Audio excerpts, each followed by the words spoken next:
한산과 광주천의 물줄기를 따라 옹기종기 집들이 들어선 이곳은 광주의 달동네라고도 불리는 남구 박림동입니다.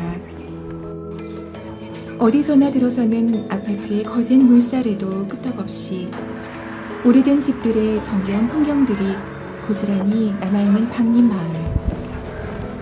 한번 들어가면 출구를 찾기 힘들다는 위로처럼 이웃끼리 담과 문이 필요치 않았던 옛 동네 좁은 길이 연상됐습니다. 이곳 박림마을에도 어김없이 봄은 찾아왔군요. 딱딱한 아스팔트도 뚫고 나오는 민들레가 참 인상적이죠? 한산알이 많지 왠지 쓸쓸해 보이는 이곳. 무언가 마음이 의지할 데가 없어서인지 여러 문구로 수놓은 점집들만이 즐비해 있는 천변입니다. 박림마을에 찾아든 뭔가 색다른 봄. 봄꽃의 화려함처럼 마을 사람들의 마음에도 화려한 봄꽃들이 피어났으면 좋겠네요. 마을을 한 바퀴 돌 때쯤 반갑게도 동네 어르신들이 모여있는 평상을 발견했습니다. 처음 다가갔을 때 할 말이 없다 하시면서도 여쭤보는 질문에 하나하나 답하며 말문을 여는 어르신들.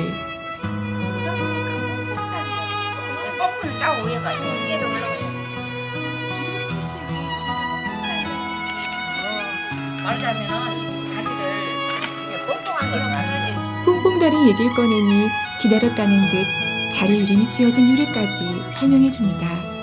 아니고 이런 천근인데 새로 분위기 풀어져 있어서 기대하는 거를 그거를 연결을 시켜서 다리를 놨어요. 요 위에. 이제 그래서 뽕뽕다리 분위기 풀어져 갖고. 남광주 철교 외에는 광주천에 다리가 없던 시절, 박림동 사람들은 뽕뽕다리를 건너야 학동을 넘어 도심으로 들어갈 수 있었습니다. 당시 박림동 사람들은 대부분 학동과 남광주역에서 장사를 하거나 물건을 나르며 생계를 유지했는데 그 때문에 하루에도 몇 번씩 뽕뽕다리를 오갔다고 합니다. 방직공장 여공들도 부지런히 이곳을 오가며 집안 살림을 보탰으니 가난한 도시 서민들의 발걸음을 묵묵하게 떠받쳐준 뽕뽕다리는 1950년대에서 60년대 주민들에겐 애틋한 삶 그 자체였습니다.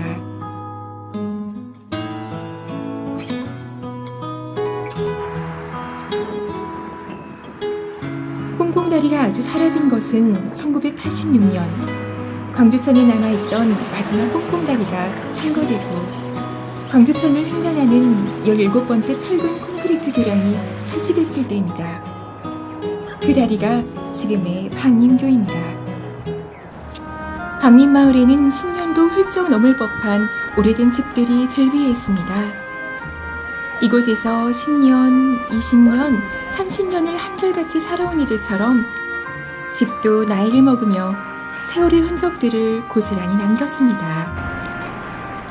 오래된 담장 또한 집처럼 세월을 먹어 저마다의 빛깔을 잊은 지 오래군요. 이 벽화들은 5년 전 마을 주민단체에서 함께 힘을 모아 그리기 시작했는데요. 그 후 관리가 되지 않고 다시 그림을 그리려는 움직임이 보이지 않게 되자 오래된 벽화들은 이렇게 초라한 흔적만을 남기게 되었습니다. 마을 거리를 걷다 오래된 아파트 담장에서 다시 발길을 멈췄습니다. 담장을 넘어 아파트 안에는 아기자기한 예쁜 텃밭이 있네요. 그곳에 쭈그려 앉아 텃밭을 가꾸기에 여념이 없는 한 아주머니. 가까이 다가가 직접 아주머니를 만나고 싶어졌죠. 자식들을 다 잃고 함께한 남편마저 떠나보내고 난 뒤 이 조그만 텃밭에 채소를 키우며 살아온 아주머니. 인공표가 다 사라져버려고요.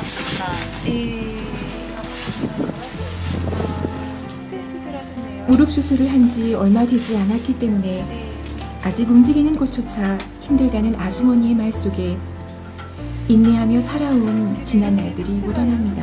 바꾸시면서 마을에 대해 이런저런 얘기를 하면서 우리는 어둡고 오래된 마을의 분위기를 생기 있게 바꿔주고 싶은 마음에 벽화 이야기를 꺼내보았는데요.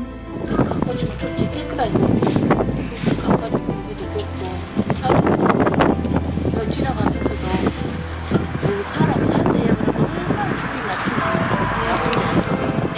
살고 있는데 여기 사람 사요? 이라고 물어보면 당신은 도대체 어디서 얼마나 좋은 생활을 하기 이런데 사람 사냐고 물어봤냐. 말은 못해도 속으로 여기 나온다고. 그런 사람도 있더라고요. 사람 사는데 사람 냄새 나는 곳, 생기 넘치는 마을을 만들어드리는 것이 이곳을 사랑하는 아주머니에게 힘을 줄 수 있는 길임을 느꼈습니다. 건데 이렇게 그만 주셔도 돼요. 어머니 사주 바꾸신 걸 너무 많이 주시는데. 아주머니는 손수 가꾼 상추를 캐서 맛있으니 싸먹으라며 하나를 안겨줍니다. 지금까지 이렇게 고운 상추를 본 건 처음입니다. 돌아오는 길에 오늘 만난 방림마을 어르신들의 얼굴이 주마등처럼 스쳐 지나갑니다. 평생 살아야 한다는 치열한 생계와의 싸움에서 제대로 쉬어보지도 못하고 이제는 노년이 되었지만 남은 건 외로움과 쓸쓸함. 살아가는데 지치고 힘에 겨워 어느새 희미해진 버린 삶의 희망, 꿈들. 그것을 이젠 다시 찾게 되어야겠다는 마음이 들었습니다. 평생 이 마을을 벗어나지 못하시는 이들에게 우리가 할 수 있는 건 과연 무엇일까요? 마을을 지키고 있는 주민 대부분은 이렇게 인생의 황혼에 접어든 노인들입니다. 평생 이 마을을 고향으로 여기며 살아가는 어르신들에게 마을을 새롭게 바꿔드려야 할 것 같습니다. 자, 이제 본격적으로 우리가 해야 할 숙제를 시작합니다.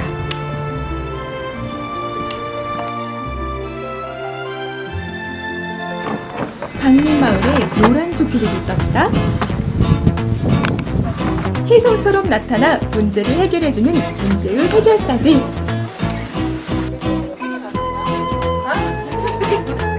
방림마을에 희미해진 꿈과 희망을 다시 채색하라. 회색빛 마을을 형형색색 봄의 색깔로 물들여라. 이것이 신천지 자원봉사단에게 내려진 막중한 과제. 조용한 이 마을을 아침부터 벌어지는 벽그림 그리기 판볼리기 속으로 한번 들어가 보실까요?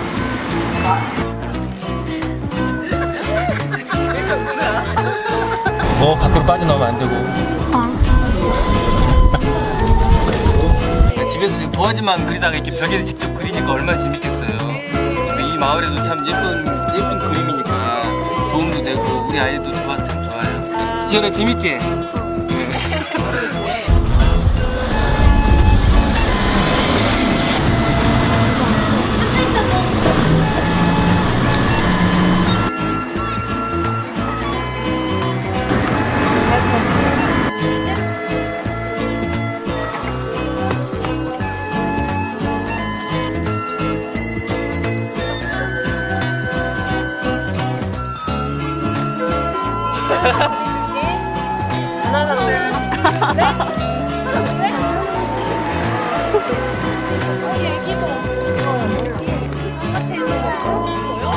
저야?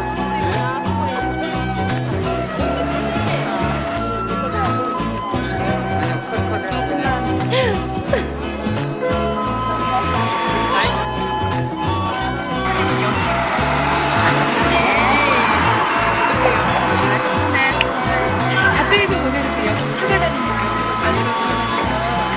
여기 보라고 나무. 이쁘네. 그죠?